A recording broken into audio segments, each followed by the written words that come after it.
We've chosen to build businesses. We've chosen to be child-free. We've chosen or desire a freedom-based lifestyle. And a lot of times what happens is that comes with judgment from others, from family members, from society, from friends, questions that people have no business asking us. If you can relate to this, please raise your hand, put that little raised hand emoji down in the comments below, because I want to know that I want you to know that I see you. And I want to know that you hear me. Okay? The fact of the matter is that we've lived with a lot of judgment. Maybe not now, but maybe when we were making these decisions in our reproductive years or whatever. The fact of the matter is that most of the time, those of us that have chose to not have children have to deal with a large amount of judgment and questioning.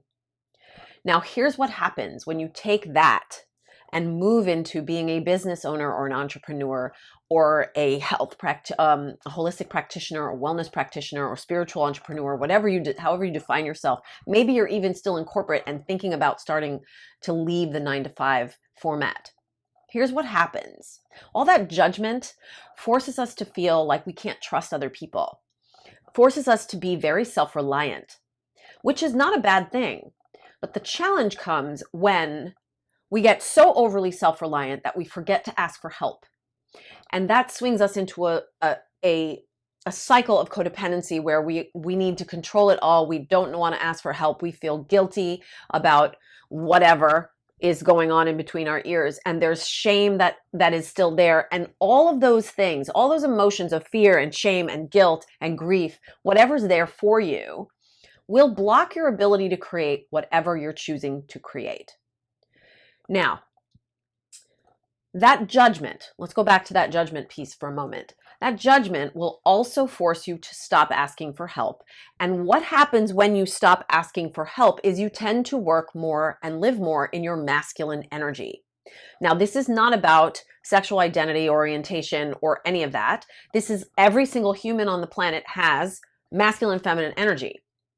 And when we are working more in our masculine energy, what happens is we can easily get depleted, we get frustrated, we get overwhelmed, we can blow out our adrenals, we get very stressed, the cortisol levels go up, which increases our chances of weight gain and dis-ease and aches and pain and fatigue and digestive issues and low libido and hormone challenges, all of those things, this cocktail of issues that come up because we are working primarily in our masculine energy.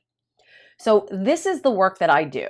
I work with women just like me, just like you, who have chosen a freedom-based lifestyle, who want to create these businesses that not only create income for you, but impact, right? Sustainable income, but impact. You want to make a difference on this planet. You are a visionary. You are on a mission. You want to create something bold and beautiful that is a representation of the gifts that you've been given.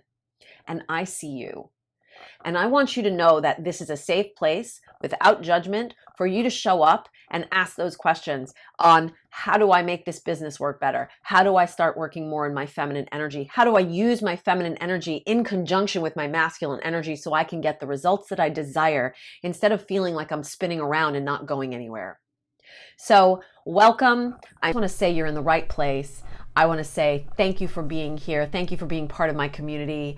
And let's support each other, because being fiercely independent does not mean that you have to go it alone.